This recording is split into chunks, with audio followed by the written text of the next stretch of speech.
As-tu occasion de le regarder?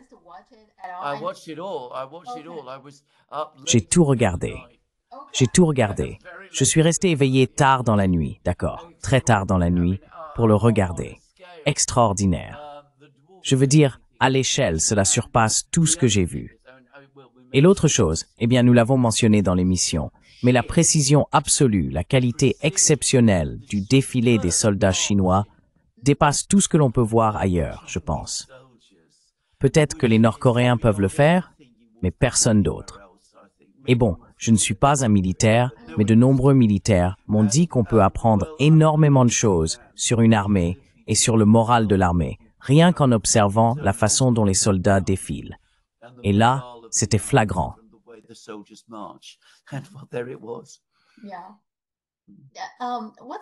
Oui. Quelle est ton impression générale? Je sais, tu sais, je ne suis pas une personne issue du milieu militaire et tu dis toujours que tu n'es pas non plus une personne issue du milieu militaire, mais juste d'après les petites choses que j'ai lues après le défilé militaire, les gens commentaient certains équipements, tu sais, les armes qui ont été présentées là-bas. Eh bien, mon impression, c'est que cela reste très axé sur la défense. Par exemple, ils ont beaucoup parlé de cette série Yiji, qui est un missile hypersonique anti-navire. D'après le nom, ça me semble défensif, non? C'est anti-navire. Donc si tu as des navires, j'imagine, y compris des porte-avions, qui tournent autour de la Chine, alors les missiles Yiji seraient ceux qui cibleraient cela. Oui, tant que tu n'envoies pas de navires provoquer la Chine, tu ne devrais pas avoir de problème. Tu ne devrais pas avoir peur de ces armes, non? Si c'est défensif.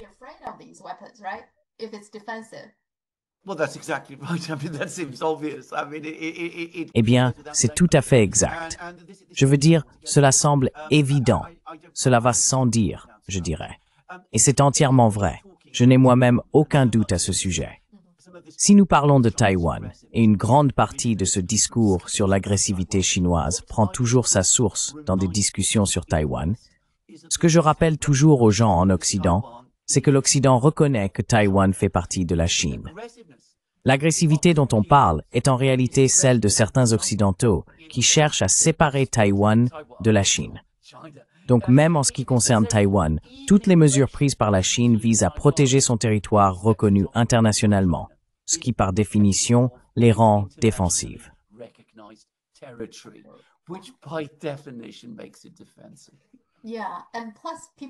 Oui, et en plus, les gens ne mentionnent jamais que Taïwan n'existe en réalité pas en tant qu'entité.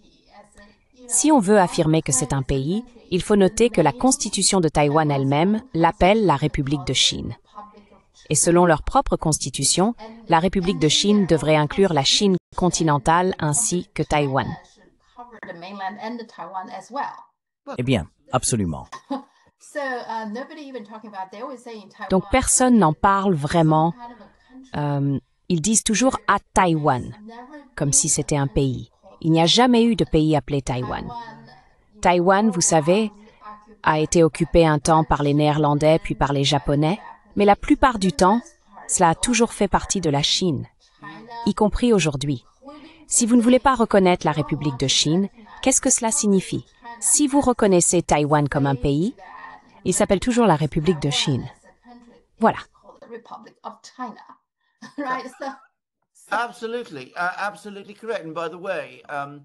Absolument. C'est tout à fait exact. Et d'ailleurs, j'ai autrefois connu quelqu'un qui venait de la République de Chine et qui la soutenait, un partisan du Kuomintang. Je me souviens qu'elle m'avait montré une carte de la Chine qui indiquait que la capitale, la véritable capitale de la Chine, selon ces personnes, était Nankin. Elle montrait les frontières de ce que cette personne considérait comme la République de Chine, ce qui incluait bien sûr l'île de Taïwan et l'ensemble du territoire de la République populaire de Chine, et d'ailleurs la Mongolie également.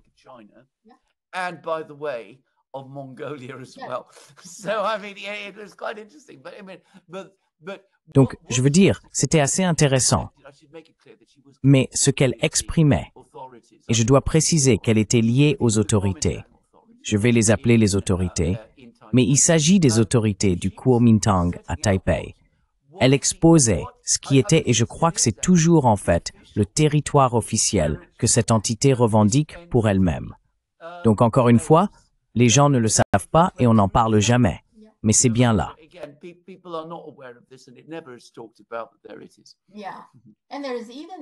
Oui, et même dans la République de Chine, ce qu'on appelle Taïwan, leur parlement compte en fait des représentants de différentes provinces de Chine. Je connais quelqu'un, la mère d'un ami a un ami dont le père est le représentant du Henan, par exemple, dans ce parlement.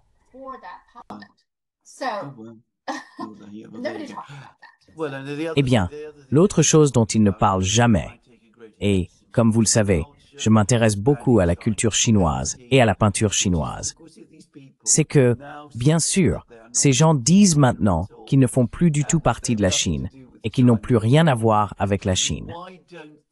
Alors pourquoi ne rendent-ils pas tous les trésors du musée du Palais à leurs propriétaires d'origine en Chine? Je ne les ai jamais entendus le faire, ni entendu qui que ce soit le proposer. Mais j'aurais pensé que c'était absolument évident, car dans ce cas, cela ne leur appartient pas. Point final. Oui, ils l'ont volé. Oui, ils ont volé le continent. Ils l'ont volé, oui, exactement. Le voler. Ils devraient le rendre, mais ils ne le font pas, n'est-ce pas? Non, non, non. Maintenant, Trump a eu des réactions intéressantes à tout cela. Voici ce qu'il a publié sur son réseau Truth Social.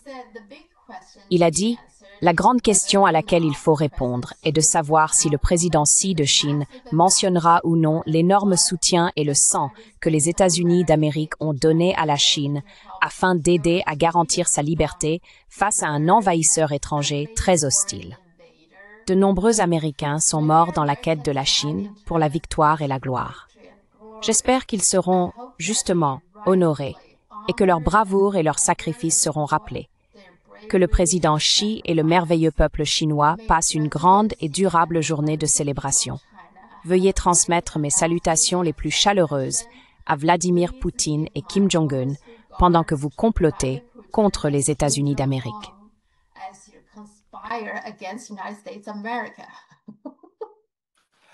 C'est du Trump tout craché. Je veux dire, c'est plein de colère et de sarcasme. Tu ne trouves pas qu'il est un peu jaloux? Eh bien, il est extrêmement jaloux. Je veux dire, il est absolument jaloux. Et je vais vous dire autre chose. Bien sûr, nous parlons du défilé en Chine. Et puis-je simplement dire que l'ampleur même de l'événement était incroyablement impressionnante à tout point de vue. J'ai mentionné les soldats qui défilaient, la façon dont ils marchaient. Eh bien, comparez cela avec le défilé que Donald Trump a organisé à Washington il y a quelques semaines, et vous voyez le contraste presque douloureux. Je ne peux pas m'empêcher de penser que Trump, qui accorde de l'importance à ce genre de choses, a dû le ressentir très vivement.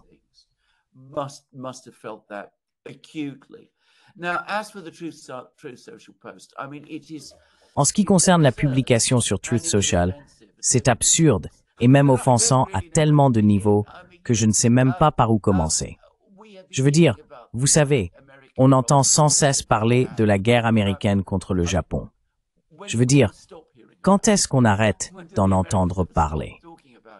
Quand est-ce que les Américains arrêtent d'en parler? Quand est-ce qu'on arrête de voir des films qui en parlent?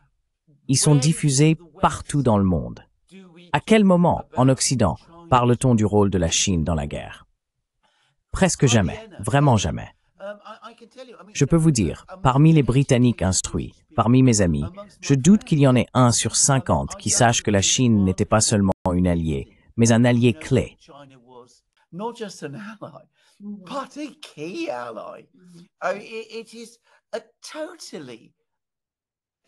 C'est une histoire totalement oubliée. Donc pour un président américain qui sait parfaitement bien qu'aux États-Unis, eh bien je ne dis pas personne, mais très très peu de gens aux États-Unis reconnaissent la contribution de la Chine, pour laquelle le peuple chinois a payé un prix de plusieurs dizaines de millions de vies. Pour qu'un président des États-Unis dise que la Chine devrait consacrer tout son temps et son énergie à reconnaître la victoire américaine.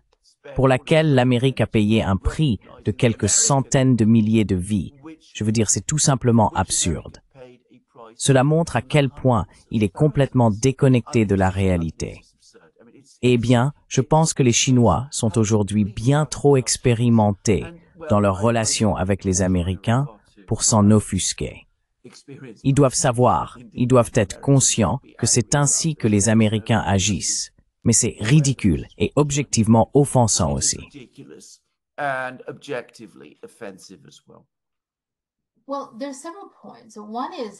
Eh bien, il y a plusieurs points.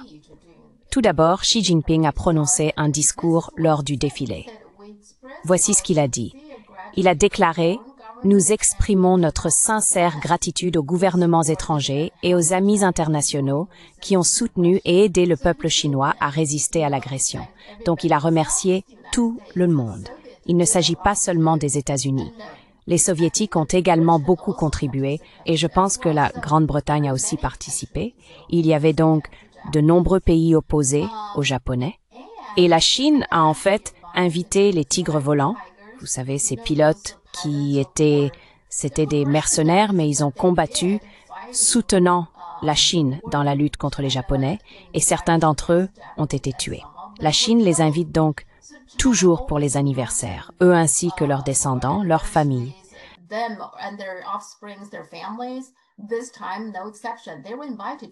Cette fois-ci n'a pas fait exception. Ils ont été invités à participer à ce défilé. Donc ce n'est pas comme si la Chine avait oublié ces personnes.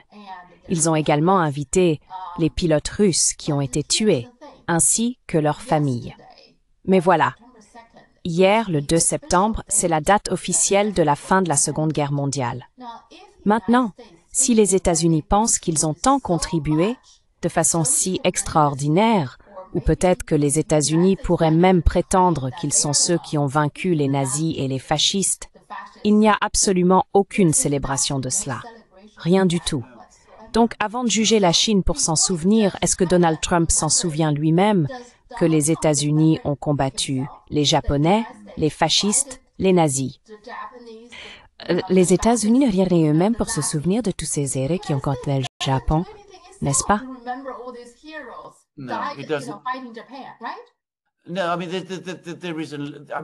Non, je veux dire, les Américains produisent évidemment des films à ce sujet et toutes sortes de choses.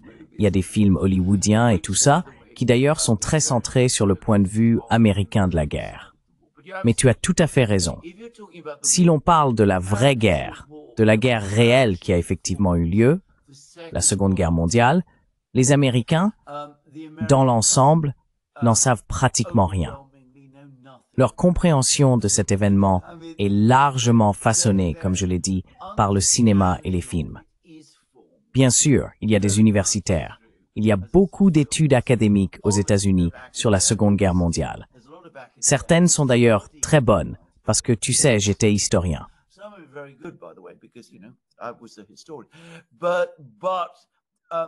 Mais la majorité du peuple américain n'est certainement pas instruite à ce sujet. Et si je peux ajouter quelque chose d'ailleurs, en tant que personne qui avait autrefois des interactions assez fréquentes avec les États-Unis et qui s'y rendait, j'ai toujours constaté qu'en ce qui concerne les guerres, celle que les Américains commémoraient le plus lorsque j'y allais, et de loin, n'était même pas la Seconde Guerre mondiale. C'était en fait leur propre guerre civile des années 1860. Je me souviens avoir remarqué, en allant dans des librairies américaines, qu'on voyait rayon après rayon de livres sur ce qui s'était passé dans les années 1860, et qu'il y en avait bien moins sur la Seconde Guerre mondiale.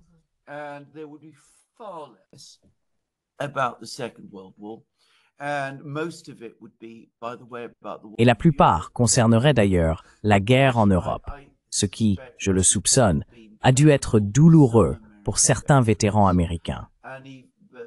Mais la guerre contre le Japon n'était pratiquement pas abordée du tout. Cela remonte à un certain temps. Je ne suis pas retourné aux États-Unis depuis de nombreuses années, donc il se peut bien sûr que cela ait changé.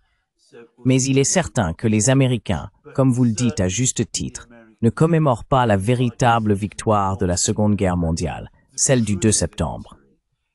Nous ne le faisons pas non plus, en Grande-Bretagne d'ailleurs.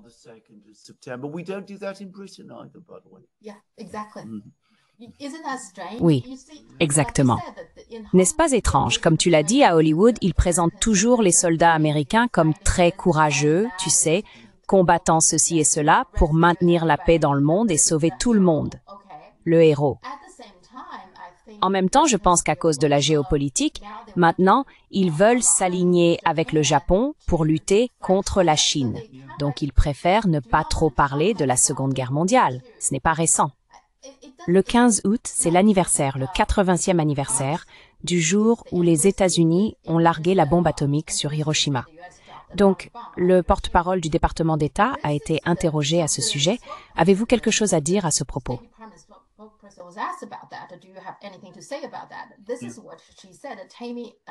Voici ce qu'elle a dit, Tammy Bruce. Elle a déclaré: il y a 80 ans, les États-Unis et le Japon ont conclu une guerre dévastatrice dans le Pacifique. Depuis 80 ans, les États-Unis et le Japon, cependant, se tiennent côte à côte pour préserver la paix et la prospérité dans le Pacifique. Maintenant, je comprends qu'elle essaie de ne pas dire trop de choses qui pourraient offenser le Japon. Mais l'ambassade des États-Unis en Chine a traduit ce discours en chinois. Il y avait bien plus de choses qu'elle a dites, certaines très offensantes, et l'a publié sur les réseaux sociaux. Beaucoup de gens en Chine ont été offensés par cela. Les gens étaient en colère parce que cela donnait l'impression qu'ils étaient alliés contre les mauvaises choses de la Seconde Guerre mondiale, presque comme s'ils combattaient ensemble.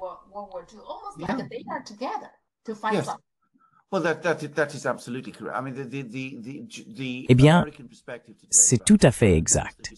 Je veux dire, la perspective américaine actuelle sur le Japon, c'est que c'est un bon pays. En gros, vous savez, il est de notre côté. Et ils ne veulent pas vraiment parler des faits. Quand ils parlent du Japon, quand ils évoquent la guerre avec le Japon, tout tourne autour de Pearl Harbor. Le fait que les Japonais ont attaqué Pearl Harbor. Toutes les autres choses que les Japonais faisaient, principalement en Chine, mais aussi dans d'autres endroits, ne sont pratiquement jamais évoquées par les Américains. Je veux dire, encore une fois, si l'on parle de la guerre, la Seconde Guerre mondiale en Orient, il existe un nombre énorme de livres américains sur Pearl Harbor. Mais les livres sur la guerre en Chine, eh bien, ils existent, mais ce sont surtout des ouvrages académiques, lus principalement par des personnes dont c'est le métier d'étudier l'histoire.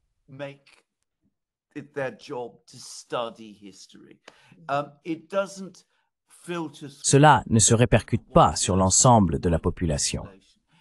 La raison en est, bien sûr, que les Américains ne veulent pas parler de la Seconde Guerre mondiale telle qu'elle a réellement été menée. S'ils le faisaient, il deviendrait alors inévitable de reconnaître que les deux pays qui ont supporté le plus gros de l'effort pour gagner la Seconde Guerre mondiale étaient l'Union soviétique et la Chine. Ce sont ces pays qui ont accompli le véritable travail de fond. Ce sont ces pays qui ont vaincu les Allemands en Europe et les Japonais. Car, comme nous l'avons évoqué dans de nombreuses émissions, la majeure partie de l'armée japonaise, tout au long de la guerre du Pacifique, combattait la Chine, et non les États-Unis, de loin.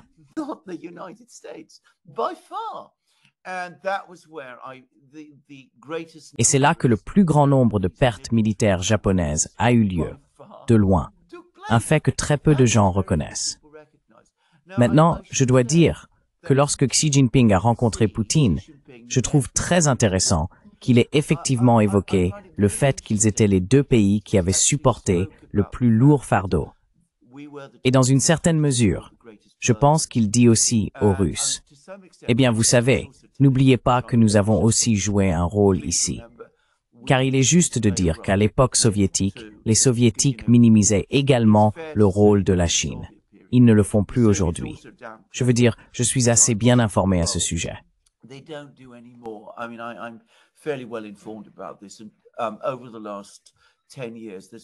Et au cours des 10 dernières années, il y a eu en Russie un effort soutenu pour éduquer les Russes sur le rôle de la Chine pendant la Seconde Guerre mondiale. Mais de toute façon, il me semblait qu'il y avait aussi autre chose ici. Xi Jinping ne disait pas seulement que nous étions les deux pays qui avons combattu et gagné cette guerre ensemble. et que nous en étions les principaux acteurs. Mais il remet aussi en cause les déformations de l'histoire. Il affirme également que nous sommes ensemble les dépositaires de la victoire, que nous avons vaincu le militarisme japonais et le fascisme, et que nous avons une obligation envers ceux de notre peuple qui l'ont fait avant nous de ne pas trahir ce qu'ils ont accompli. C'est donc quelque chose de fondé sur le langage, et je peux vous dire que les Russes comprendraient cela immédiatement.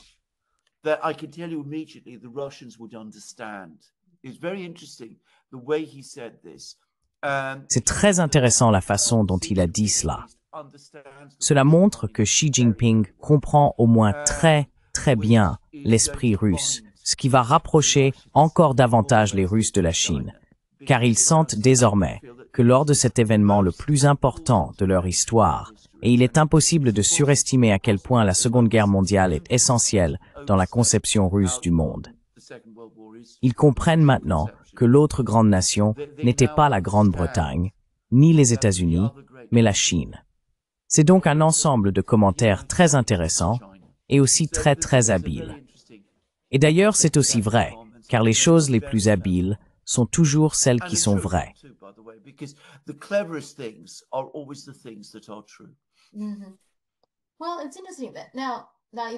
Eh bien, il est intéressant de noter que maintenant, si vous dites que les Soviétiques essayent aussi de minimiser la Chine, peut-on dire que l'Occident, l'Europe en général, cherche à minimiser encore davantage toute la région Asie-Pacifique? Ils veulent faire de la Seconde Guerre mondiale un événement principalement européen, comme si ce qui se passe en Asie n'était presque qu'un spectacle secondaire. Pensez-vous qu'il y ait une part de vérité là-dedans?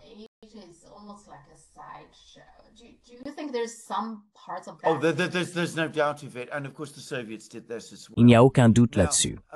Et bien sûr, les Soviétiques ont fait de même. Maintenant, évidemment, pendant la période de tension entre l'Union soviétique et la Chine dans les années 60 et 70, cela relevait dans une certaine mesure de la politique.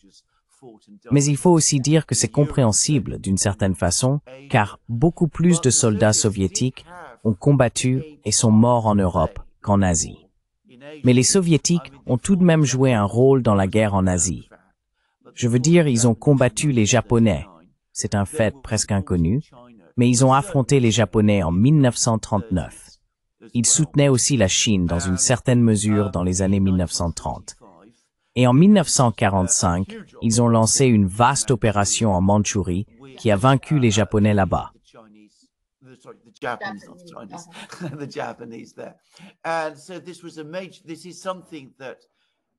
C'est donc quelque chose que, curieusement, les Soviétiques avaient tendance à minimiser. Maintenant, bien sûr, ils en parlent beaucoup plus. Et encore une fois, cela les rapproche davantage de la Chine. Et Poutine a dit quelque chose de très intéressant. Il l'a également dit dans son interview avec Xinhua, que si la Chine n'avait pas résisté au Japon de la manière dont elle l'a fait en 1941, si elle n'avait pas mené cette guerre héroïque contre le Japon, il est probable que nous aurions dû faire face à une guerre sur deux fronts, car le Japon se serait allié à l'Allemagne et nous aurait attaqués.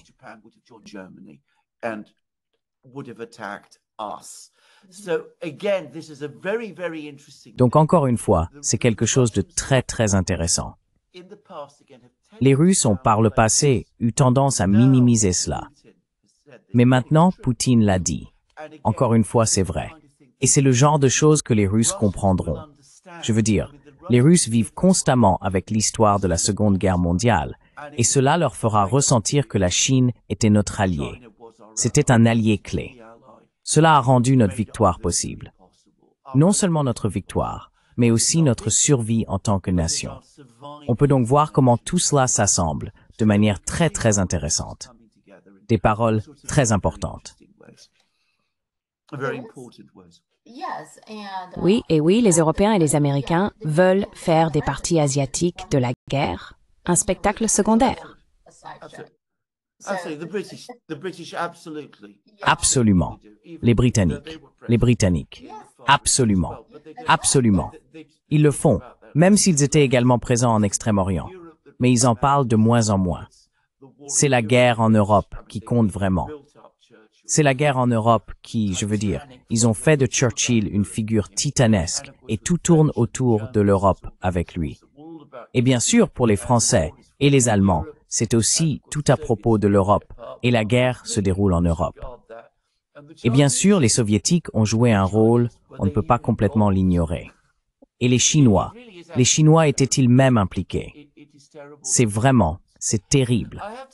C'est terrible que cela arrive. Je dois dire autre chose d'ailleurs, et ce n'est pas seulement à propos des célébrations à Pékin qui étaient extraordinaires, mais aussi à propos de la réunion de l'OCS à Tianjin.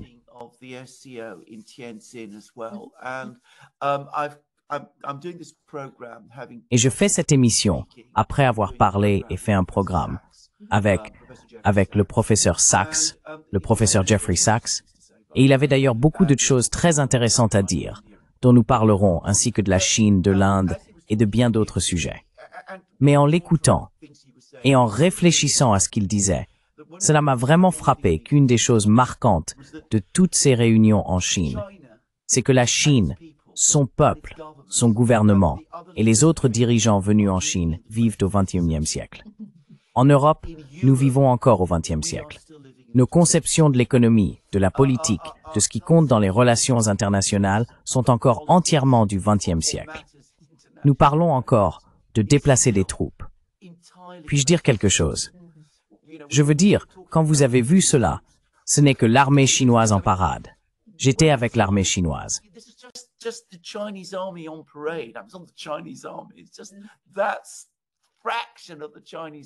Ce n'est qu'une fraction de l'armée chinoise qui défilait sur l'avenue Chang'an et sur la place Tiananmen. Ce que nous avons vu était probablement plus grand que toutes les armées européennes réunies aujourd'hui. L'armée britannique, j'avais entendu dire qu'elle disposait de 40 chars opérationnels. On m'a corrigé. Le vrai chiffre est 25. Combien de chars as-tu vu exposés lors de ce défilé, tu sais? Mais nous continuons à parler comme si nous étions de grands pays importants, comme si nous étions des grandes puissances, comme si tout se passait en Europe, que tout y comptait. Nous allons encore mener les guerres sur les anciens champs de bataille.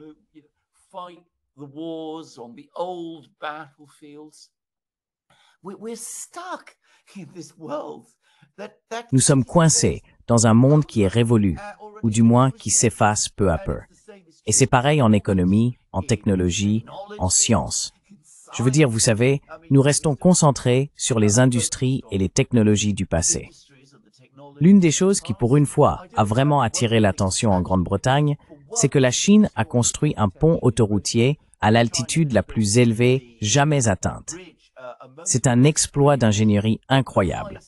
Et les gens ont remarqué que la Chine a réalisé cela en moins de temps qu'il n'en faut à la Grande-Bretagne pour construire une déviation autoroutière dans l'une de ses propres villes. Encore une fois, le contraste est frappant. Mais nos dirigeants ne comprennent tout simplement pas cela.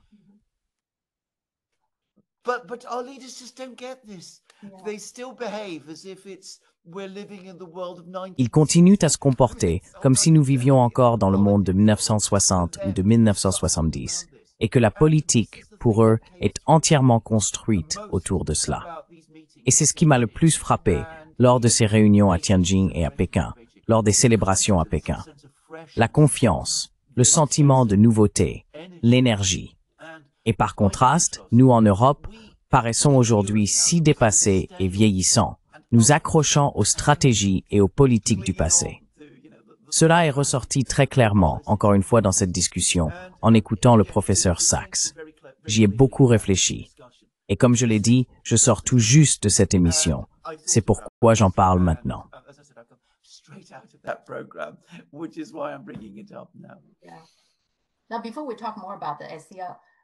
Maintenant, avant de parler davantage de l'OCS, encore une chose. Dans le tweet de Trump, il a évoqué la Chine conspirant avec la Russie et Kim Jong-un contre les États-Unis.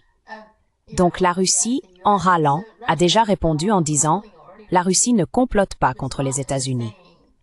D'un autre côté, les États-Unis parlent maintenant de nouvelles sanctions, n'est-ce pas, contre la Russie et contre l'Iran. Pour moi, il ne s'agit pas vraiment de ces pays qui se réunissent pour comploter. Oui, ils discutent de la manière de résister, Mais ce n'est pas un complot contre les États-Unis. Ils doivent simplement survivre. Ils doivent se défendre. Ils ont donc besoin de moyens pour faire face à toutes ces absurdités. Sanctions, tarifs douaniers et toutes ces actions hostiles sans fin contre ces pays. Tu ne penses pas qu'ils en ont besoin?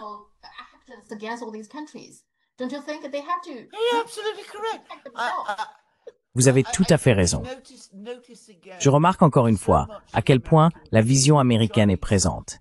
Si les Chinois, les Russes, les Nord-Coréens et tous ces autres pays se réunissent et célèbrent une victoire, une immense victoire, un grand événement, ou s'ils organisent des conférences, c'est toujours à propos des Américains.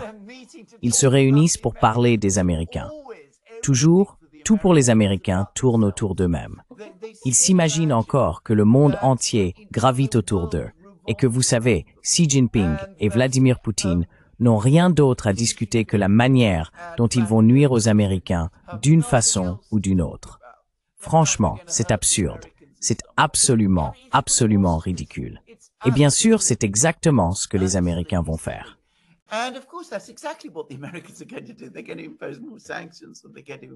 Ils vont imposer plus de sanctions et ils vont imposer plus de droits de douane. Qu'est-ce que je vous dis toujours? Que tout avec les Américains finit toujours, au bout du compte, par se rapporter à la Chine. Trump a cette rencontre avec Poutine. Il pense que pour Poutine, c'est vraiment les États-Unis qui l'intéressent, il va être des nôtres. C'est le dirigeant qui va vraiment être attiré par les États-Unis. On organise cette petite démonstration aérienne avec quelques avions de chasse et un bombardier. Et puis, bien sûr, qu'est-ce que fait Poutine quelques semaines plus tard? Comme il l'a toujours dit, il va en Chine, il va à l'OCS, il va à Pékin, il assiste aux célébrations. Et Trump est furieux parce qu'on sent bien que c'est ça, la colère.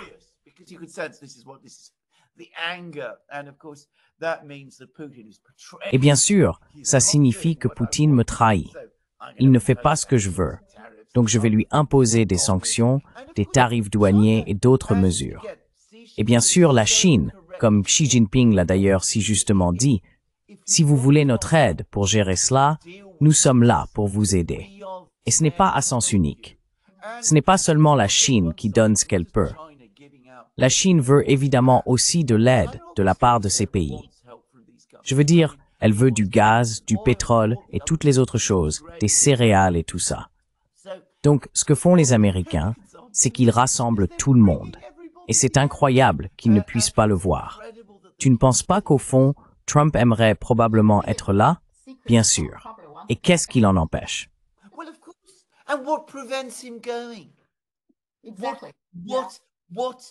Exactement.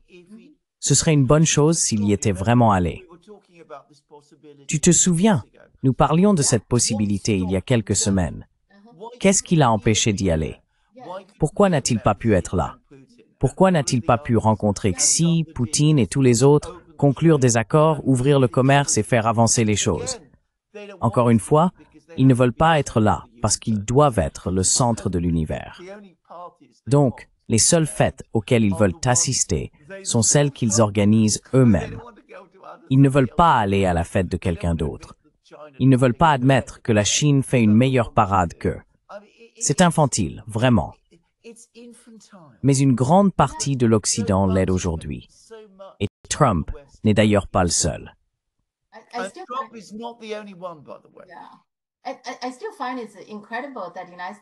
Je trouve toujours incroyable que les États-Unis n'accordent pas plus d'importance à tout cet événement.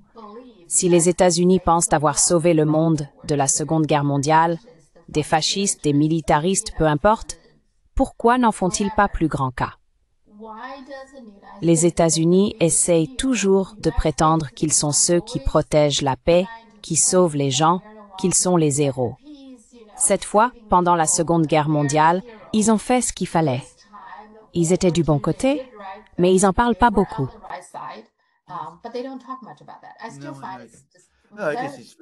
Je trouve toujours cela. C'est très étrange. Mais encore une fois, tout cela relève des pathologies américaines et tout ce qui s'y rattache, qui sont très très complexes et d'ailleurs très fatigantes. Je veux dire, devoir composer avec un pays aussi puissant que les États-Unis le sont encore qui a en même temps toutes ses obsessions et ses pathologies. C'est épuisant. Imaginez que la seule raison pour laquelle tous ces dirigeants se rendent à Pékin est de comploter contre les États-Unis. En dit long sur la façon dont les Américains, et encore une fois, il faut le souligner, ce n'est pas seulement Trump, voient le monde.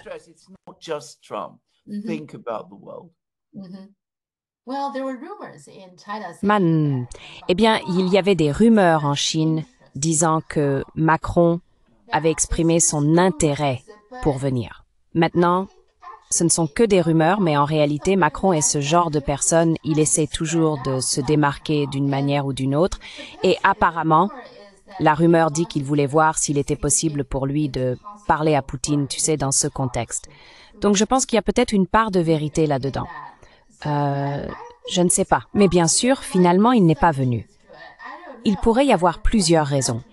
D'une part, une fois que Poutine est là, je suppose que tous les Européens ne sont plus du tout intéressés à être impliqués.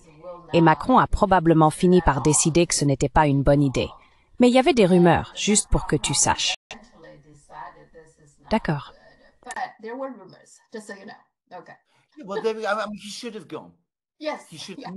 Eh bien, il aurait dû y aller. Oui, il aurait dû rencontrer Poutine. Mais je veux dire, il aurait pu y aller sans rencontrer Poutine.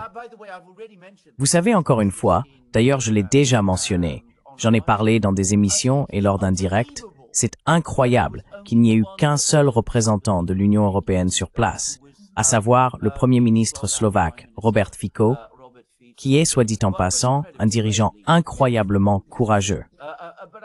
Mais, je veux dire, c'est incroyable, compte tenu de l'importance de la Chine et de l'importance de l'événement qui était célébré.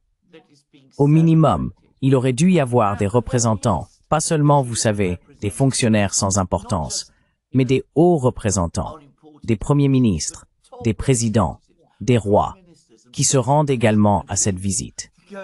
Et c'est choquant. Cela en dit long, encore une fois, sur le monde dans lequel nous vivons aujourd'hui, qu'ils ne s'y rendent pas.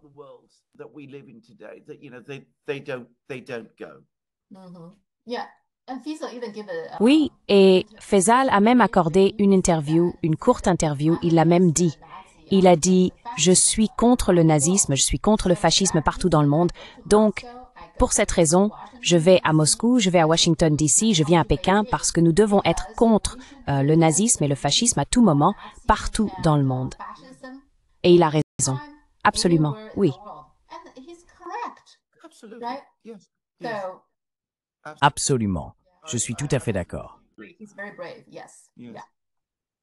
Il est très courageux, oui. D'accord. L'OCS, en général, le sentiment que j'ai quand je vois Poutine, Modi et Xi Jinping se rencontrer, c'est qu'ils ont l'air assez détendus.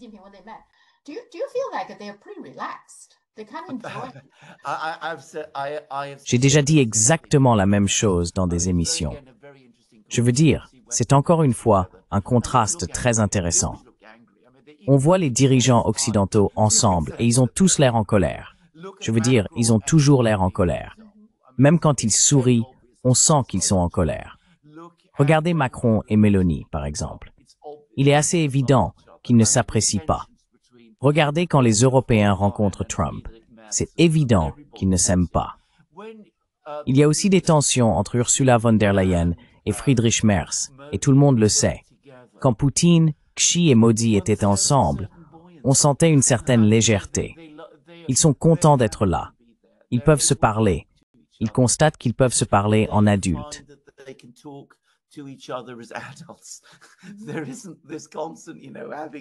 Il n'y a pas cette constante nécessité, vous savez, d'être toujours prudent sur ce que l'on dit.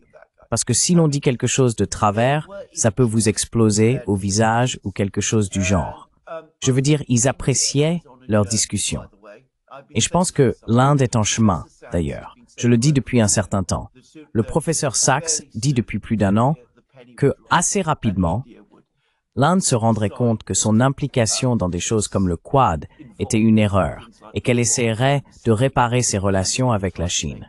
Et Modi, je pense qu'on pouvait le voir. Il y avait toujours un certain soulagement, enfin, qu'il soit là en Chine, capable de parler avec Xi, capable de parler avec Poutine, tous les trois ensemble. Qu'est-ce que c'était? Je crois que ce sont les Chinois qui disent le dragon, l'éléphant et l'ours. Et vous savez, on pouvait le voir.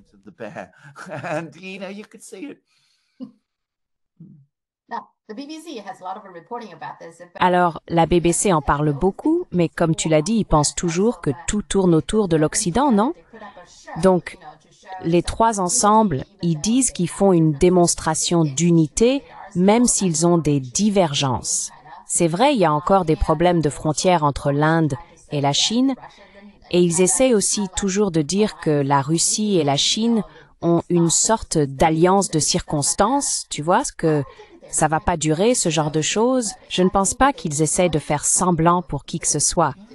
Je crois qu'ils apprécient vraiment la compagnie des uns et des autres. Et ils ont effectivement des choses à planifier, notamment sur la façon de gérer les tarifs douaniers, les sanctions et, je dirais, les abus de pouvoir, tenter d'imposer leur puissance et forcer des pays à agir contre leurs propres intérêts, etc.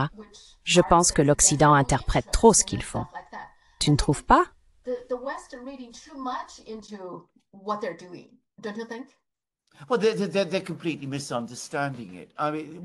Eh bien, ils comprennent tout de travers.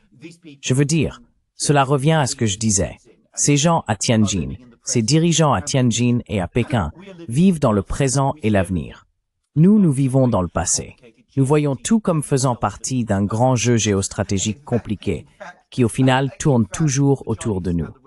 En réalité, les Chinois et les Russes, je ne sais pas trop pour l'Inde ici, mais les Chinois et les Russes ont vraiment appris à bien se connaître au cours des 20 dernières années, et surtout, je dirais, des 15 dernières. Et du point de vue russe, ils ont fini par apprécier les Chinois. Lorsque je suis allé à Shanghai en 2017, la personne qui m'a accueilli était un homme d'affaires russe qui travaillait pour une banque russe. Il adorait être en Chine.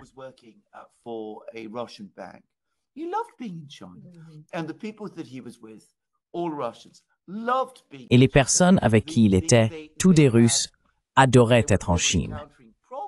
Il rencontrait des problèmes car il y avait encore des difficultés à comprendre comment chacun faisait des affaires. J'en ai parlé à de nombreuses reprises. Mais je vous ai aussi dit que les Russes m'ont toujours affirmé. Si vous négociez avec les Chinois, cela peut prendre beaucoup de temps. Cela peut être très difficile. Ce sont des négociateurs très coriaces. Mais, une fois l'accord conclu, vous pouvez absolument compter sur les Chinois pour respecter tout ce sur quoi ils se sont engagés. Et pour les Russes, c'est extrêmement important. Donc ils apprécient cela. Ils aiment ces interactions. Je devrais préciser à nouveau que cela fait un moment que je ne suis pas allé à Moscou. Mais des restaurants chinois commencent à y ouvrir. Ils aiment certains aspects de la culture chinoise. Je sais qu'il y a eu des expositions d'art chinois. Et les gens y sont allés et s'y sont intéressés.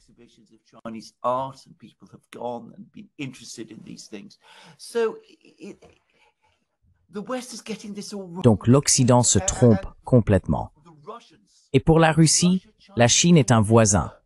Ce n'est pas un pays lointain. Je veux dire, c'est peut-être un immense pays, mais quand on est à Moscou, on est très très conscient que Vladivostok fait partie de votre pays, du même pays, et que c'est un pays voisin de la Chine. Donc absolument, du côté russe, c'est une affaire de long terme. Absolument, c'est une affaire de long terme. Maintenant, ils transfèrent leur gaz de l'Europe vers la Chine. C'est ce qu'est le projet Force de Sibérie 2. Le point important, c'est que c'était le gaz qui allait auparavant en Europe. Je veux dire, Force de Sibérie 1 exploitait de nouveaux gisements gaziers. Force de Sibérie 2 puise dans d'anciens gisements qui alimentaient l'Europe et dans de nouveaux gisements arctiques qui étaient destinés à l'Europe. Tout cela va désormais en Chine.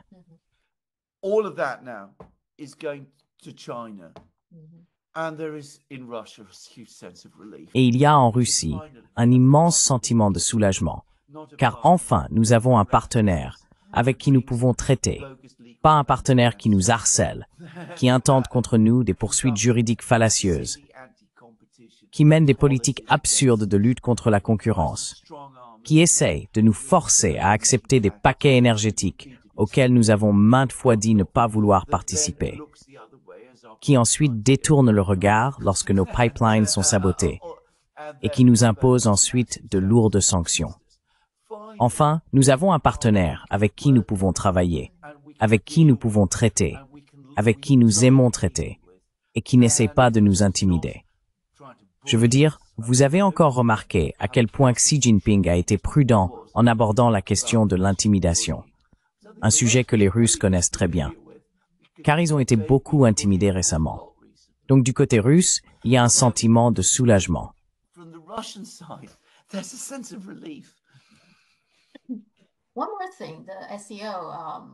Encore une chose, lors de l'OCS, Xi Jinping a proposé la création d'une banque de développement de l'OCS.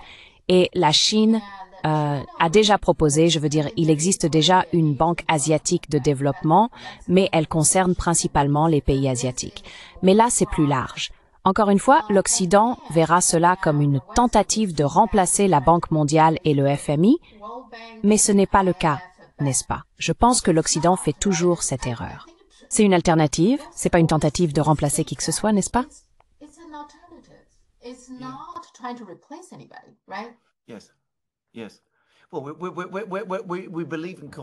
Oui, eh bien, nous croyons en la concurrence, sauf quand elle est dirigée contre nous. Je veux dire, si vous êtes tellement préoccupé par cette banque chinoise, que les Chinois d'ailleurs ont parfaitement le droit de créer, pourquoi la Chine serait-elle interdite de mettre en place une banque pour faciliter le commerce et les relations économiques avec d'autres pays? Mais si cela vous inquiète, améliorez votre propre banque. Améliorez vos prêts, vos conditions de prêt. Travaillez dur et proposez un meilleur produit. Mais non, non, non, non, non. Il ne s'agit pas vraiment de la Chine qui voudrait développer la concurrence, offrir des alternatives et faire ces choses-là. Encore une fois, tout tourne autour de nous. Il s'agit de remplacer notre système financier par leur système financier, un jeu à somme nulle, celui que nous jouons tout le temps, et dont le reste du monde commence à se lasser sérieusement.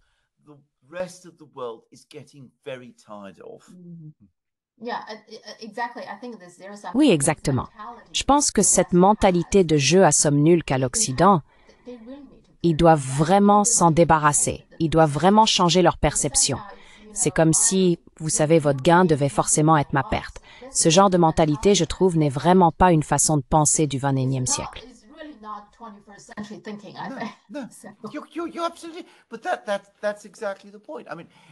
Vous avez tout à fait raison, mais c'est précisément le sujet.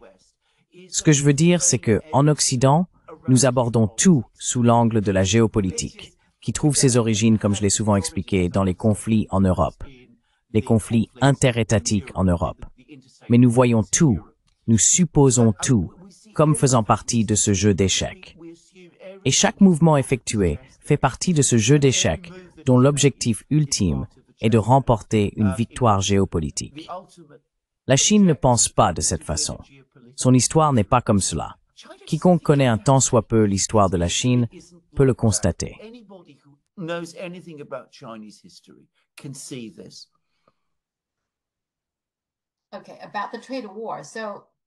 D'accord, parlons de la guerre commerciale.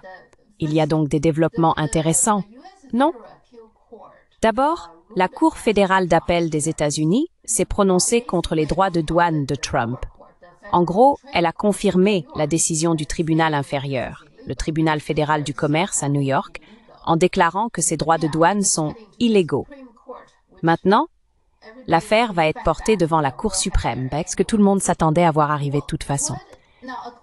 Selon Trump, la raison pour laquelle la Cour fédérale d'appel s'est prononcée contre ces droits de douane, c'est parce que, selon lui, les juges qui sont contre lui sont des personnes nommées par les démocrates, principalement, je crois, des personnes nommées par Obama, et l'autre, je crois, à 72 ans ou quelque chose comme ça, il y avait 2 personnes qui ont soutenu ces droits de douane, et ce sont, je suppose, les personnes nommées par les républicains.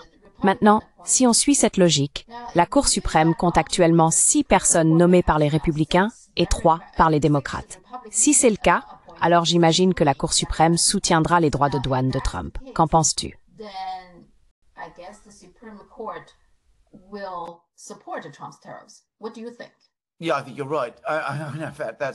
Oui, je pense que tu as raison.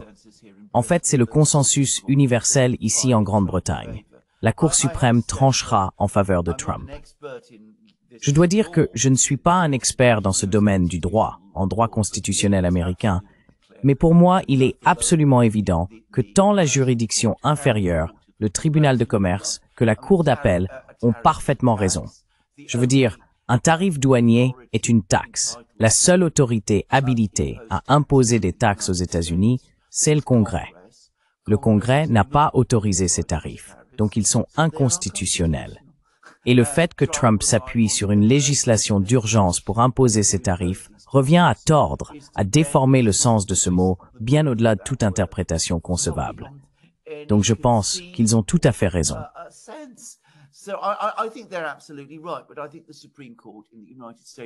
Mais je pense que la Cour suprême des États-Unis finira probablement par adopter ce point de vue.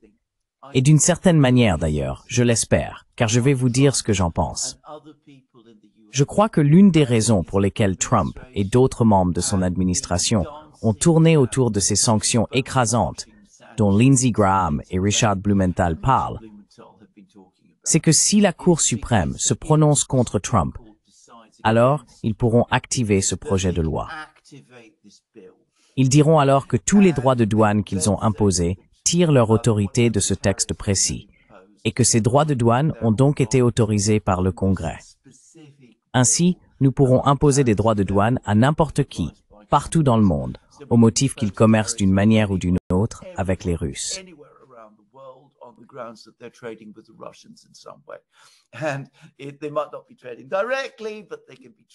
Et ils ne commercent peut-être pas directement, mais ils pourraient commercer indirectement ou quelque chose de ce genre.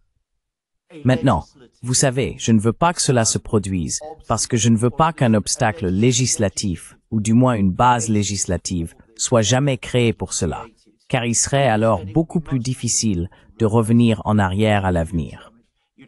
Je veux dire, il faudrait faire abroger la législation, et nous savons à quel point c'est difficile. Donc je préfère laisser le désordre tel qu'il est actuellement et qu'un futur président puisse simplement, d'un coup de stylo, annuler toutes ces choses. Donc, c'est la seule raison pour laquelle, en fin de compte, cela ne me dérangerait pas si Trump gagnait sur ce point, mais c'est pour cette raison très, très précise et pour aucune autre.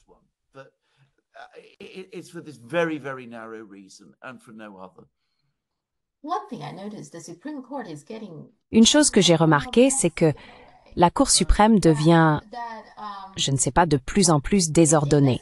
Dans ce cas, je pense que tout le monde peut voir que c'est inconstitutionnel, c'est illégal ce que fait Trump, mais je trouve que par le passé, il y a aussi eu des cas très clairs. Ce que fait la Cour suprême, c'est qu'elle ne tranche pas franchement dans un sens ou dans l'autre.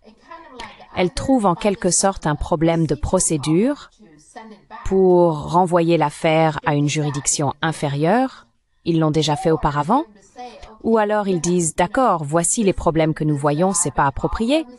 Mais en général, nous ne voulons pas annuler toute la décision. Donc ils essaient presque de trouver un terrain d'entente. Tu ne penses pas que c'est aussi une possibilité?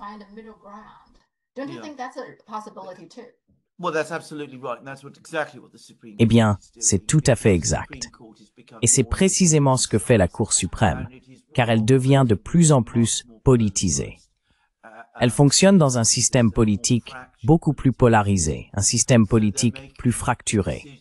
Ainsi, elle prend des décisions dans des affaires très politisées. Au lieu de faire ce que les juges sont censés faire, c'est-à-dire suivre la loi là où elle les mène, ils font le contraire. Ils essayent de façonner ou de remodeler la loi pour satisfaire les pressions politiques qui s'exercent sur eux à un moment donné. C'est un symptôme supplémentaire de la décadence des États-Unis.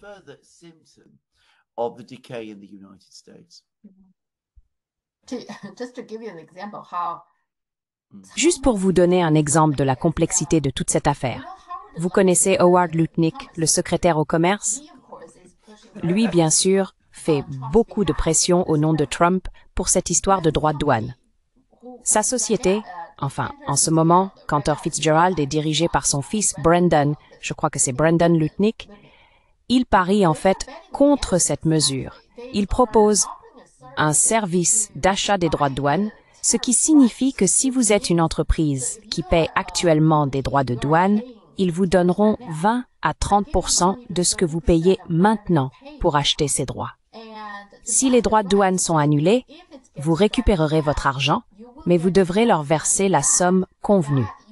Donc si les droits de douane ne sont pas annulés, ils gagnent 20 à 30% des droits que vous avez déjà payés. Ainsi, sa société, Cantor Fitzgerald, parie désormais contre les droits de douane alors que lui-même les soutient activement. C'est très américain, n'est-ce pas? Yeah. This is very American, isn't it? It's very American, and I would call it corrupt, because C'est très américain.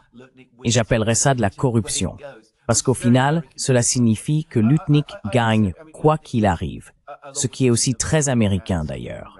Je dois dire Lutnick, avec Peter Navarro et Stephen Moore, ce sont trois personnes dont il m'est très difficile de parler, car mes sentiments à leur égard sont si forts qu'il vaut probablement mieux que je ne les exprime pas avec des mots. Franchement, comment une personne comme ça a-t-elle pu devenir secrétaire? Je n'arrive même pas à comprendre. Moore a maintenant été nommé à la Réserve fédérale. Et Navarro, lui, passe tous les jours sur Fox, essayant de convaincre l'Inde qu'il serait encore mieux de se rapprocher davantage de la Chine. Parce que franchement, les choses désobligeantes qu'il dit sur l'Inde dépassent l'entendement. C'est incroyable que ces trois personnes occupent les postes qu'ils occupent.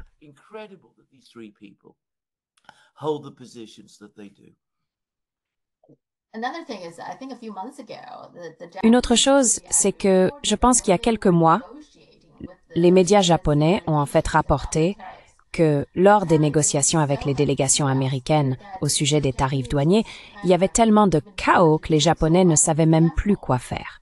Par exemple, Besant, Lutnick, et puis il y a un représentant au commerce, il s'appelle Jameson Creer. Tous les trois se disputaient devant la délégation japonaise parce qu'ils n'arrivaient pas à se mettre d'accord sur ce qu'ils voulaient. Ils se disputaient devant eux. Cela a été rapporté par les médias japonais.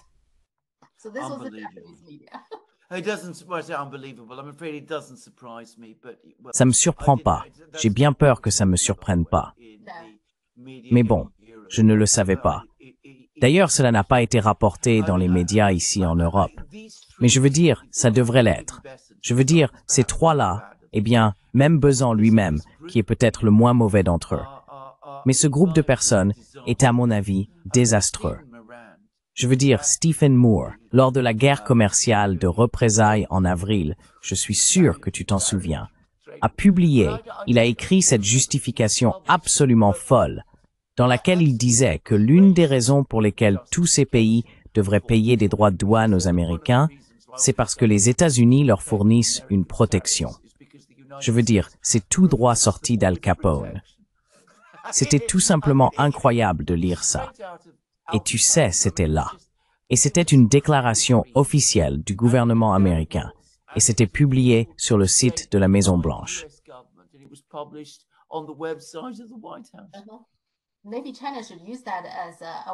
Peut-être que la Chine devrait utiliser cela comme un moyen de se débarrasser de tous les tarifs en disant « D'accord, nous n'avons pas besoin de votre protection.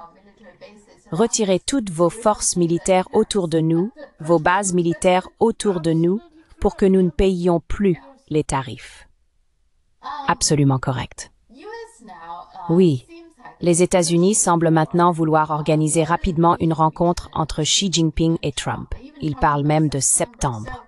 Il n'y a pas de rapport officiel, mais si vous regardez la Brookings Institution, ils viennent de publier un article intitulé « Le compte à rebours vers un sommet Trump-Xi ».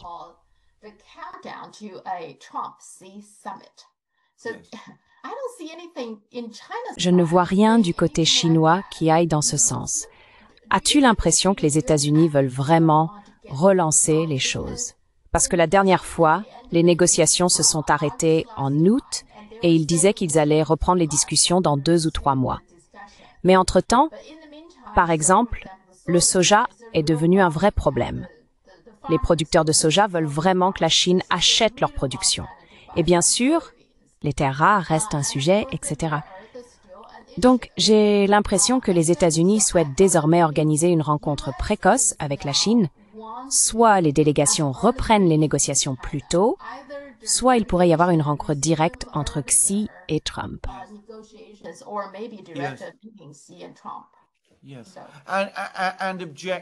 Oui. Et objectivement, je soutiendrai cela. Je voudrais voir le président des États-Unis et le président de la Chine se rencontrer, travailler ensemble et régler tous ces problèmes, toutes ces difficultés. Mais bien sûr, encore une fois, avec la manière dont les Américains procèdent, cela rend les choses très difficiles. Je veux dire, il est bien connu que Trump a essayé d'obtenir une rencontre avec Poutine pendant des mois avant que la réunion à Anchorage n'ait lieu. Et puis, Trump impose tous ses droits de douane à l'Inde. Et apparemment, il téléphone 4 fois à Delhi, veut parler à Modi, et se montre très contrarié et en colère lorsque Modi ne veut pas lui parler. Le fait est que tous ces pays veulent discuter avec les États-Unis, mais ils doivent être en position de pouvoir parler de quelque chose. Personne ne veut être sermonné, recevoir des leçons, se faire dire quoi faire et être bousculé.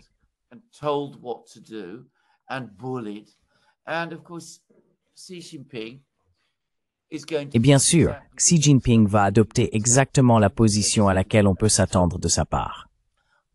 Il va dire aux Américains, « Écoutez, je suis prêt à rencontrer Trump, bien sûr que je le suis, mais avant cela, je veux savoir de quoi il s'agit. Qu'est-ce que les Américains proposent exactement? Et est-ce quelque chose que je peux réellement discuter dans l'intérêt de la Chine? Parce que la Chine est évidemment le pays dont j'ai la responsabilité. Évidemment, puisque la Chine et les États-Unis sont de grandes puissances, ils ont une responsabilité commune dans le monde. Nous comprenons l'importance d'une rencontre. Mais pour qu'il y ait une rencontre, il faut qu'elle ait un sens. Je ne pense pas que les Américains comprennent cela, car je crois qu'en particulier Trump s'imagine que s'il peut rencontrer Xi Jinping par la seule force de sa personnalité, il va réussir à convaincre Xi Jinping de toutes les personnes, et les personnes, d'obtenir cette vue.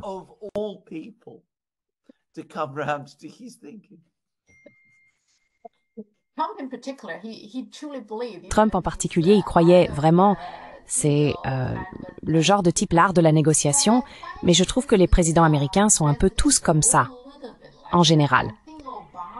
Je pense que Obama avait aussi cette idée qu'il était très charismatique, qu'il pouvait obtenir ce qu'il voulait grâce à son influence personnelle, et je pense que Bill Clinton était un peu comme ça aussi. Tu trouves pas?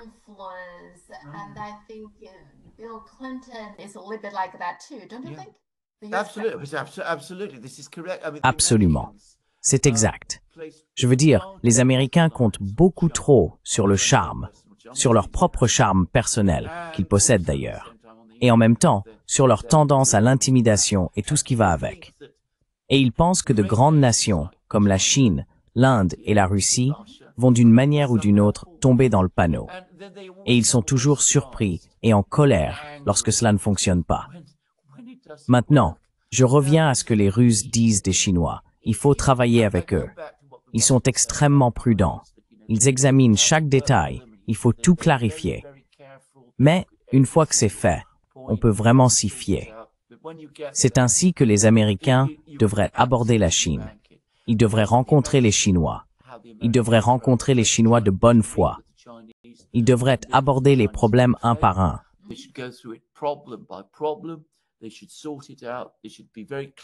Ils devraient régler cela. Ils devraient être très clairs sur leurs véritables intérêts, et non sur les intérêts fictifs des jeux d'échecs géopolitiques auxquels ils jouent toujours. Ensuite, nous pourrions avoir une véritable rencontre sérieuse entre Trump et Xi, et il ne fait aucun doute que les Chinois pourraient faire toutes sortes de choses qui seraient vraiment utiles, je veux dire réellement, de façon constructive, pour les Américains, et les Américains pourraient en faire autant pour les Chinois, et le monde s'en porterait bien mieux. Les Américains ne font jamais cela, parce qu'ils veulent se précipiter, imposer leurs idées, amener l'autre camp à les accepter. Car pour eux, encore une fois, c'est un jeu à somme nulle. Ils considèrent les négociations comme une bataille visant à obtenir une sorte de victoire. Et il n'y a aucune chance que la Chine accepte un jour de jouer à ce jeu.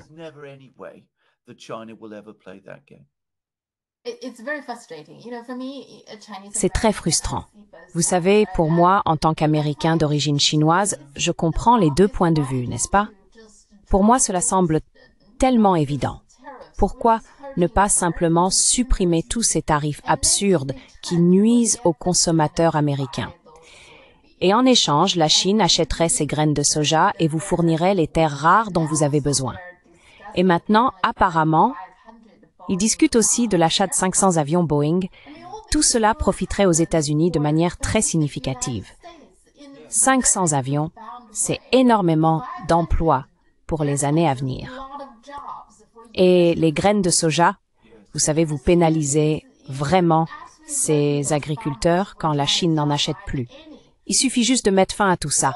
Disons, d'accord, gardez 10%, je pense que l'accord serait conclu. Que ce soit avec votre visite en Chine maintenant, l'accord serait fait. Pourquoi ne peuvent-ils pas simplement faire ça? Ça me paraît tellement simple.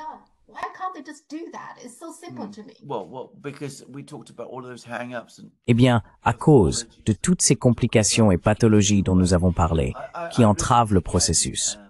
Je le répète encore, Sophia, tu abordes cela en tant que chinoise, de manière très très pragmatique, réaliste et pratique. Et à ce stade, il devrait être évident que lorsqu'on traite avec des dirigeants occidentaux, pas seulement les Américains, les choses ne sont jamais aussi simples.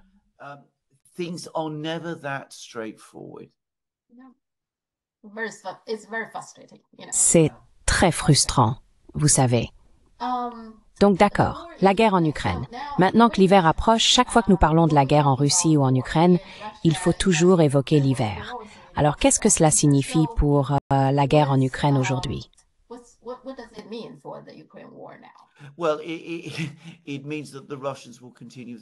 Eh bien, cela signifie que les Russes vont poursuivre leur offensive. Je veux dire, tout d'abord, je devrais préciser que dans cette région du monde, septembre et octobre sont encore assez chauds.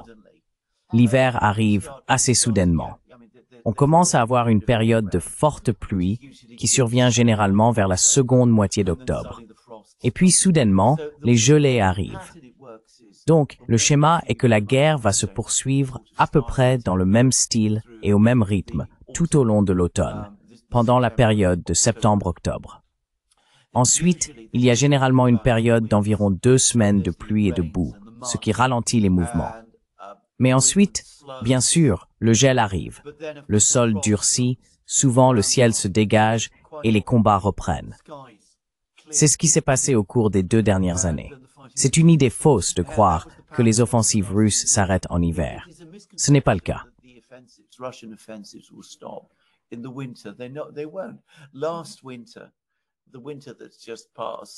L'hiver dernier, celui qui vient de s'achever, les Russes ont réalisé certains de leurs gains les plus importants pendant l'hiver. Et je pense qu'il leur reste encore au moins 6 semaines de combats essentiellement estivaux à mener. Il y a eu aujourd'hui des rapports indiquant que l'une des villes qu'ils assiègent, Kupiansk, pourrait tomber d'ici quelques jours. Je soupçonne que Pokrovsk tombera peu de temps après. Ensuite, il y aura une pause, comme je l'ai dit, lorsque les pluies arriveront. Puis, en hiver, les combats reprendront. Nous aurons de nouveaux affrontements fin décembre, en janvier et en février, à moins qu'un cessez-le-feu ne soit instauré, comme c'est parfois le cas à Noël. Mais si l'on revient à l'année dernière, les Russes ont capturé la ville fortifiée d'Avdiivka en février. Ensuite, il y a eu la grande percée russe et une avancée significative des Russes en février et mars, qui étaient des mois d'hiver.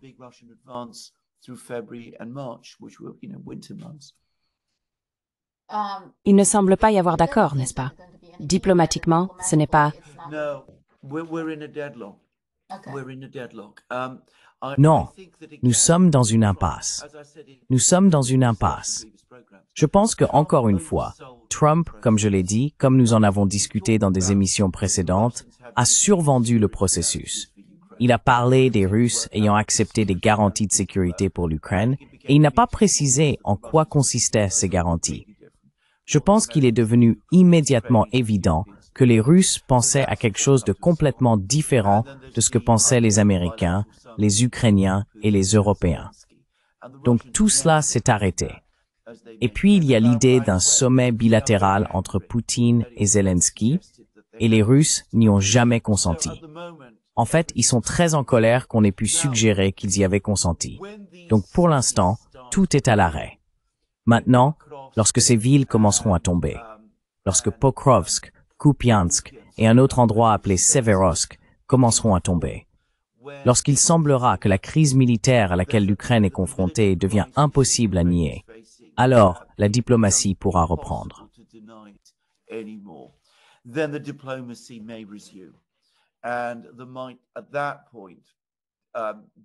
À ce moment-là, il y aura davantage de tentatives de la part des partisans de Trump pour essayer de faire comprendre aux Ukrainiens qu'ils doivent revenir à la raison et parvenir à une forme de solution négociée. Mais les Américains eux-mêmes sont complètement désorganisés. Certains Américains disent une chose, d'autres en disent une autre. Trump lui-même change littéralement de position d'une minute à l'autre, voire d'une phrase à l'autre. Personne ne peut donc être sûr que ce processus va avancer de sitôt, même s'il y a un effondrement dans le Donbass, ce qui semble de plus en plus probable. Cela ne veut pas dire qu'il se passerait quelque chose de réaliste. Si je dois le dire, si les Ukrainiens étaient raisonnables, ils oublieraient les États-Unis. Ils feraient ce dont nous avons parlé il y a quelques mois. Ils appelleraient la Chine et diraient « Écoutez, nous devons mettre fin à ce conflit maintenant. » La Chine, free. Can you help us? China would. Eh bien, Zelensky, en fait, après la dernière frappe de la Russie sur Kiev, a demandé à la Chine d'intervenir en disant « vous devriez venir ». Mais c'est aussi lui qui a dit « nous ne voulons pas de maintien de la paix par la Chine ». Vous voyez. Donc Zelensky change aussi d'avis d'un jour à l'autre, je trouve. Alors qu'attendons exactement de la Chine? C'est pas très clair pour moi.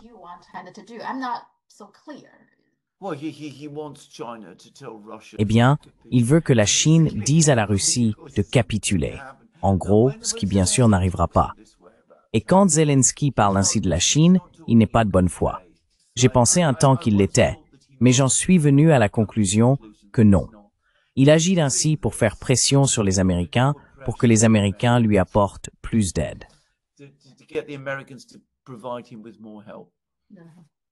Donc, c'est une pôle fantastique. Je pense que les Chinois ont compris cela il y a bien longtemps, en fait. Oui, oui. D'accord. Donc, le Moyen-Orient, la Turquie a annoncé, je crois, le lendemain de notre dernière conversation, qu'elle coupait tous les liens commerciaux et économiques avec Israël.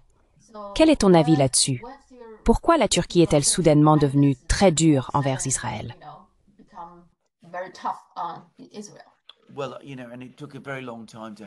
Eh bien, vous savez, cela a mis très longtemps à se produire. Mais je pense que l'opinion publique turque, ou du moins la partie de la population turque qui soutient Erdogan, l'exigeait. Je veux dire, ce sont des musulmans. Ils voient ce qui est fait à leurs coreligionnaires musulmans, à Gaza et dans les autres territoires palestiniens. Et bien sûr, en ce qui concerne la Turquie elle-même, elle se retrouve désormais en conflit direct avec Israël, en Syrie. Donc je pense que la relation entre Israël et la Turquie est en train de se fracturer. Et cela a pris du temps. Je ne pense pas que le président Erdogan ait particulièrement voulu en arriver là. Mais je ne crois pas qu'il estime avoir le choix.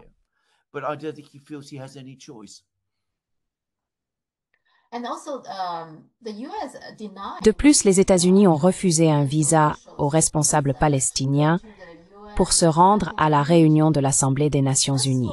Tout d'abord, ont-ils le droit de faire cela? Parce qu'ils vont aux Nations Unies, non? Pas aux États-Unis. Donc je ne suis pas sûre que ce soit la chose appropriée à faire, mais ça semble très clair. Non seulement cela, ils ont également suspendu de nombreux visas de détenteurs de passeports palestiniens, ceux qui ont des visas américains.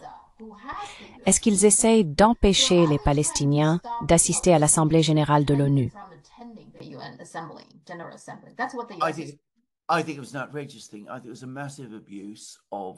Je pense que c'était une chose scandaleuse. Je pense que c'était un énorme abus du statut des États-Unis en tant que pays hôte de l'ONU. Je pense que cela viole clairement le droit international. Je trouve cela absolument inacceptable. Ce n'est pas la première fois que les Américains agissent ainsi. Je me souviens qu'en 2011, pendant le conflit libyen, l'ambassadeur libyen auprès de l'ONU a été essentiellement poussé à faire défection et a rejoint le camp de l'opposition, soutenu par les Américains. Ainsi, Kadhafi, qui était encore à l'époque le dirigeant légitime de la Libye, le dirigeant reconnu internationalement, et il faut le souligner, reconnu aux Nations Unies comme le dirigeant légitime de la Libye, a nommé une nouvelle personne pour remplacer cet ambassadeur et a cherché à l'envoyer à l'ONU pour représenter les intérêts de la Libye. Les États-Unis ont refusé de donner un visa à cet homme et ont maintenu en poste l'ambassadeur qui avait fait défection contre la volonté de son gouvernement.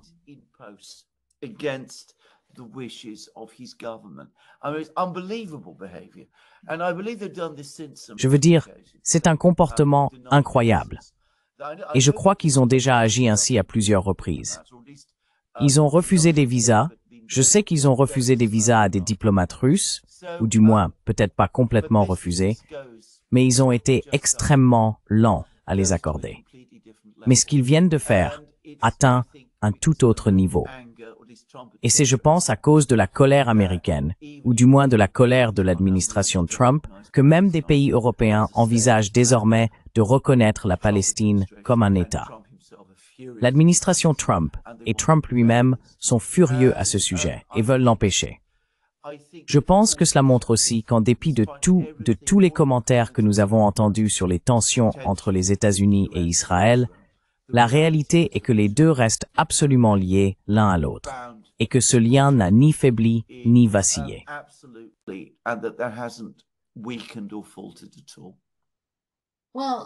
Eh bien, disons que si les Palestiniens ne pouvaient pas participer à cette réunion, ces pays européens qui affirment qu'ils vont reconnaître la Palestine peuvent toujours le faire, n'est-ce pas?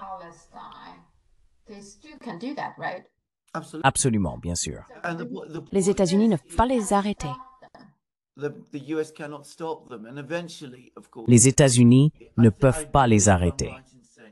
Et finalement, bien sûr, je crois avoir raison de dire que c'est à l'Assemblée générale de décider si la Palestine est reconnue comme un État. Si elle est reconnue comme un État, alors bien sûr, elle a le droit à une représentation diplomatique appropriée et complète. Et je ne pense pas que cela empêchera les Américains qui continuent d'empêcher les Palestiniens d'envoyer des ambassadeurs et autres représentants. Mais bien sûr, cela deviendra une violation encore plus flagrante du droit international lorsque cela se produira. Vous savez, nous revenons à la réunion de l'OCS.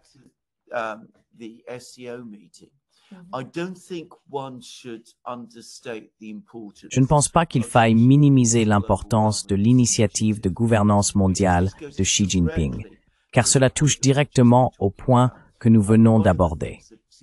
L'une des choses que Xi Jinping soulignait, c'est que nous devrions respecter l'égalité souveraine, respecter les États et nous conformer au droit international. Ici, vous avez un exemple parfait des États-Unis qui ne font ni l'un ni l'autre. Ils ne respectent ni la souveraineté des États, ni ne se conforment au droit international. Et ils agissent ainsi précisément à l'endroit même, les Nations Unies, qui est le centre du droit international.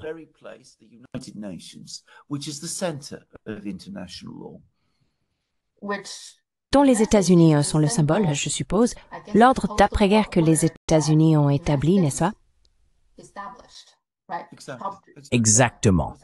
Les Nations Unies ont été créées à l'initiative des Américains. Ce sont les Américains qui l'ont proposé.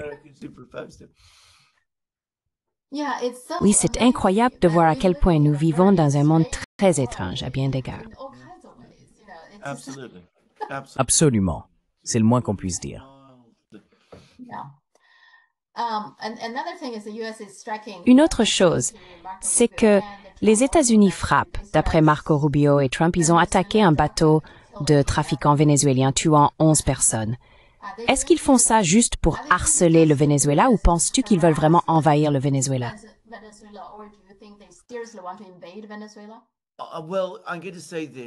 Eh bien, je vais dire ceci. Si votre intention est simplement de harceler le Venezuela, la taille de cette force navale qu'ils ont rassemblée semble totalement disproportionné pour cela. Et je veux dire, le coût du déploiement de ces navires de guerre au large des côtes vénézuéliennes également. Je ne peux m'empêcher de penser qu'il y a quelque chose de plus derrière tout cela, et qu'une sorte d'attaque militaire contre le Venezuela est en préparation. Ce qui serait d'ailleurs une autre chose scandaleuse, car je ne vois aucune autre explication à l'assemblage d'une force aussi puissante de cette manière.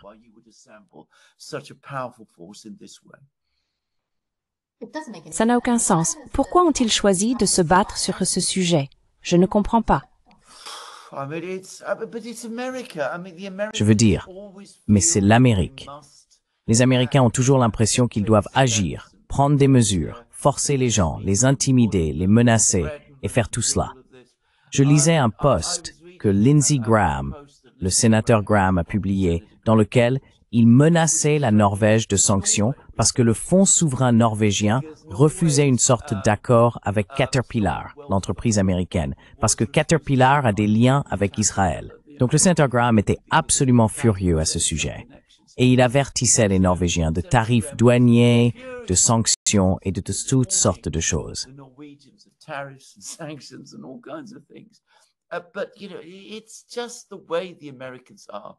Mais, vous savez, c'est simplement la façon d'être des Américains. Comme je l'ai dit, le monde commence vraiment à en avoir assez. Et encore une fois, pour revenir à l'OCS et à l'initiative de gouvernance mondiale de Xi Jinping, ce que Xi disait, c'est qu'il existe une autre voie. Nous pouvons en réalité mener les relations internationales autrement. Et il est enfin temps de le faire. De plus en plus de pays dans le monde, je suis sûr qu'ils sont déjà majoritaires, sont d'accord avec lui.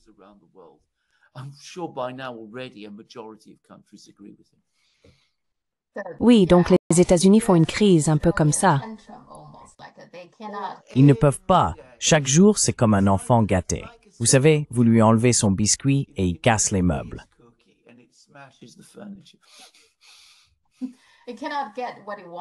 Il n'obtient pas ce qu'il veut de la Russie, de la Chine, même de l'Inde. Alors il va faire un caprice et s'en prendre à un pays plus petit. Vous savez, ils s'attaquent aux pays plus faibles pour montrer leurs muscles. Exactement. Tellement puéril. C'est le cas.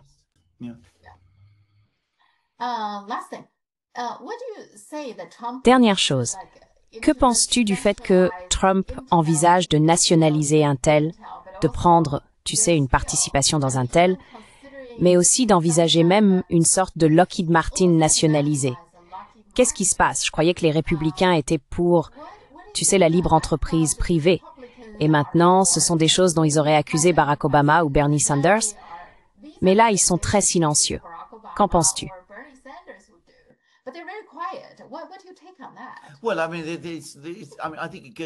Eh bien, je veux dire, je pense que cela va au-delà de ça. C'est en fait, à certains égards, différent de ce que, par exemple, Bernie Sanders évoquait. Je ne pense pas que Bernie Sanders aurait jamais fait cela. Mais il ne s'agit pas d'une véritable nationalisation, du moins pas à ce que je peux voir. C'est plutôt une relation malsaine dans laquelle les intérêts de l'État et des entreprises fusionnent. Donc, on rend flou et on soutient les intérêts des entreprises et, en gros, des sociétés en difficulté comme telles, celles que, selon certains, on considère comme stratégiquement importantes. Mais plus important encore, beaucoup de gens y ont investi beaucoup d'argent. Lockheed Martin en est un autre exemple.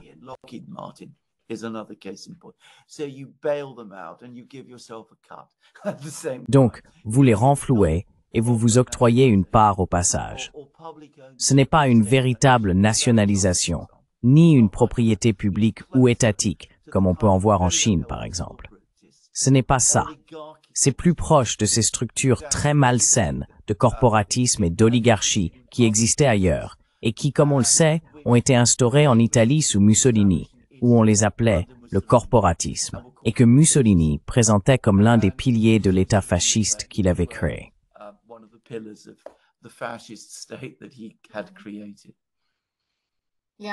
Oui, quelqu'un l'a même qualifié de capitalisme à l'américaine. Vrai. Oui, oui. Je pensais, tu sais, aux nazis, non? Il s'appelait le Parti national-socialiste des travailleurs allemands ou quelque chose comme ça. Donc les nazis allemands ont aussi essayé d'être plus, je suppose, intrusifs. Le gouvernement était plus intrusif dans les entreprises privées, non? Mussolini a fait ça aussi. Et maintenant Trump est oui.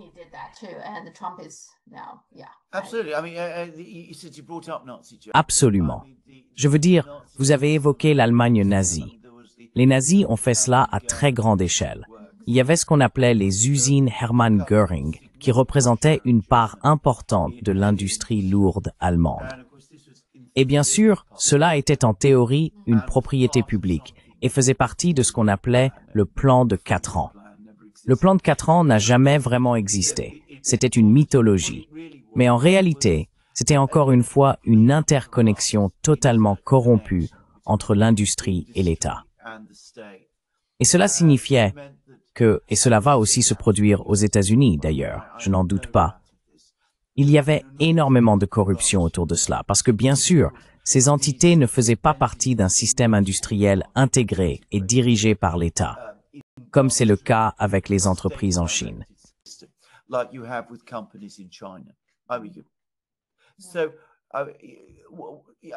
Donc, je veux dire, il n'y a aucune chance qu'Intel devienne comme les fabricants de puces en Chine. Ça ne se passera tout simplement pas comme ça. Ce n'est pas du tout le but ici.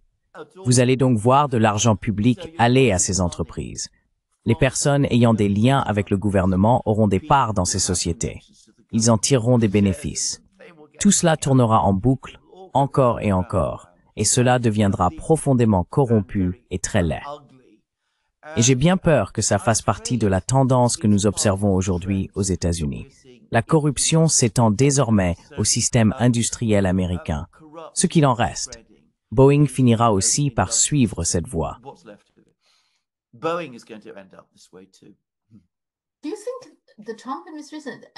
Pensez-vous que l'administration Trump, ou peut-être l'élite américaine en général, essaie d'apprendre quelque chose de la Chine, mais pas exactement? Vous savez, ils croient un peu que la Chine a une planification centralisée, que le pouvoir y est plus concentré, donc que c'est plus efficace à bien des égards. Ils essayent donc un peu de copier cela, mais en même temps, ils ne font pas vraiment ce que fait la Chine. Par exemple, pour les services publics, ces entreprises importantes que le gouvernement possède, où l'État détient la majorité, afin de pouvoir contrôler les prix et s'assurer que les citoyens, qu'ils soient américains ou chinois, ne souffrent pas de prix élevés pour l'électricité ou les connexions Internet, ce genre de choses. Ce n'est pas ce que font les États-Unis, mais essaient-ils d'apprendre un peu de la Chine? Est-ce qu'ils font?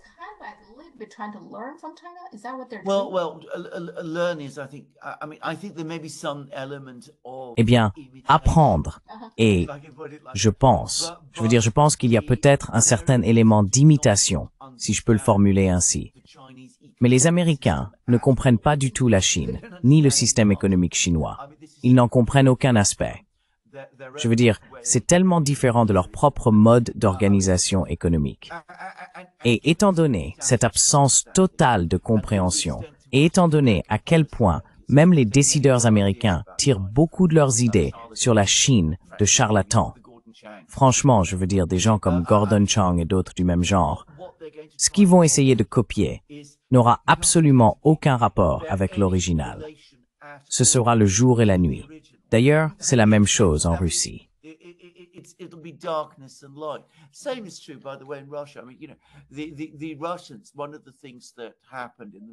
Les Russes, l'une des choses qui s'est produite au milieu des années 2000, c'est que Poutine a décidé de concentrer les industries et il a créé Rosatom, Rostec, Rosneft et toutes ces entités.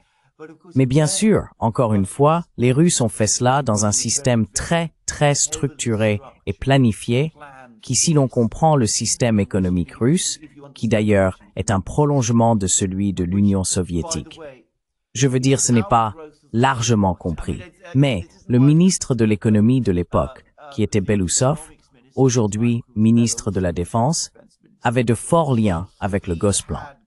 Mais en tout cas, ils savaient comment faire de la planification, et ils avaient tout cela. Ils ont mis en place tous les mécanismes de planification et les bons outils, et on peut voir comment cela fonctionne.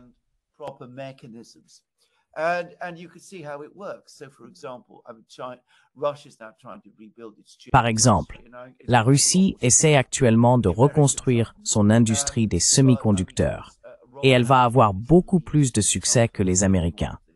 Mais je veux dire, vous savez, Rosatom est l'entreprise principale qui s'occupe de tout cela et on peut voir comment cela fonctionne.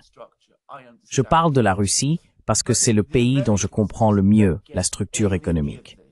Mais les Américains ne comprennent rien à tout cela, car ce n'est pas du tout ainsi qu'ils fonctionnent. Et c'est pour cela qu'ils échouent.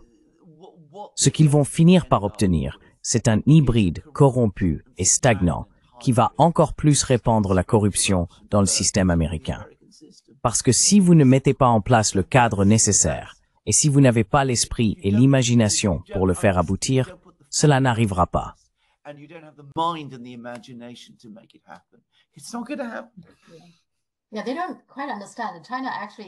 Ils ne comprennent pas vraiment. Dans certains domaines, la concurrence est extrêmement rude. Si l'on regarde les véhicules électriques, les téléphones portables et même les puces électroniques, il y a beaucoup de concurrence.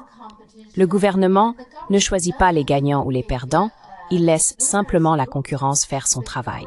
C'est ainsi que la Chine a développé toutes ses industries. Je pense qu'aux États-Unis, surtout avec Trump en particulier, ils essayent de choisir les gagnants et les perdants et d'y injecter de l'argent public.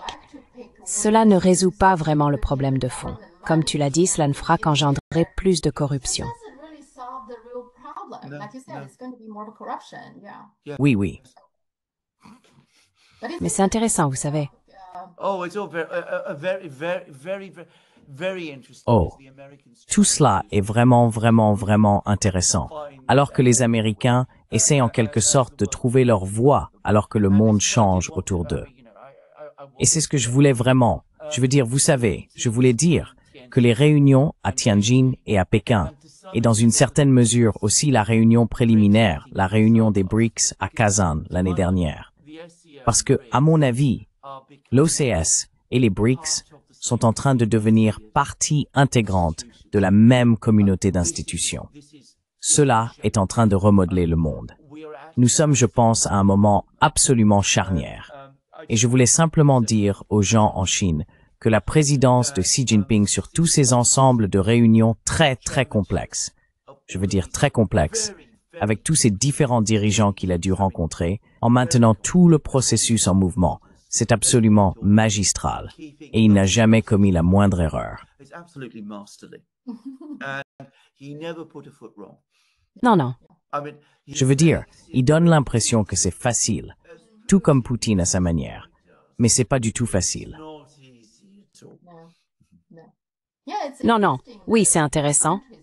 Les pays sont venus, tu sais, pour les deux événements.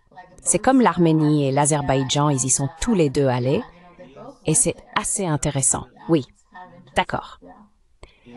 Très bien, parlons-en la semaine prochaine. Il y a toujours beaucoup de choses à aborder. Alors, merci beaucoup. Avec plaisir. Passez une excellente semaine jusqu'à notre prochaine rencontre. Bye.